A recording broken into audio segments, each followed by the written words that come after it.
We are tracking H1N1, and health officials here in the U.S. saying it's too soon to know if a one-shot vaccine for the virus will actually be effective. The U.S. is working on an inoculation that requires 2 doses, although China and Switzerland recently announced they may have a 1-dose version. We're told American officials will release their initial results from its vaccination studies and testing later this month. With me now, Dr. Kent Holtorf, who is an expert on infectious diseases. Doctor, thanks very much. We're going to put up on the screen the classic H1N1 symptoms, and I got this from the WHO and the CDC.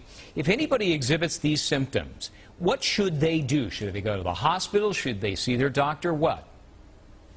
Well, the nice thing is it's showing that the H1N1 virus is losing its virulence.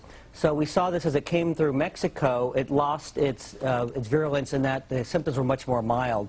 And that's what seems to be happening as it's making its way back through as a seasonal flu.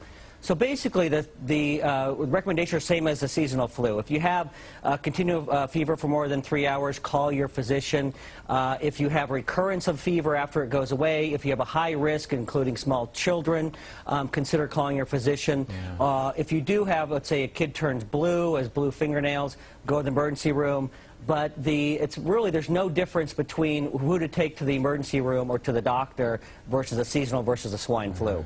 In fact, if you had to choose, you'd probably choose at this point the swine flu over the regular seasonal flu. Is that right? All right, now what do you think of the vaccination? You know, I have more concern about the vaccine than I do about the swine flu. It's been rushed to market. There are high levels of adjuncts, which basically make it more potent, so they can, it's kind of an unrefined method that they use. They had to use high levels of these adjuncts, including thimerosal. It's an antiseptic preservative, and hasn't that been linked in some cases to autism? It has, and you look, it's been shown to cause autism in children with mitochondrial dysfunction. Now, and other is controversial, though highly implicated. And the problem is you don't know if your child has mitochondrial dysfunction. I also worry about children and people who have blood-brain barrier dysfunction or it's not fully developed, which include children, pregnant women, chronic neurological illnesses, and chronic fatigue syndrome and fibromyalgia. I've seen these people have been devastated by these infections. Would you give it to your kids?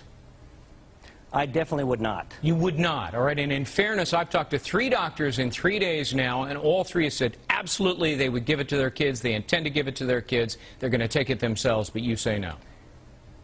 I definitely would not. I've seen it devastate people with chronic fatigue syndrome and fibromyalgia, highly implicated, again, in autism.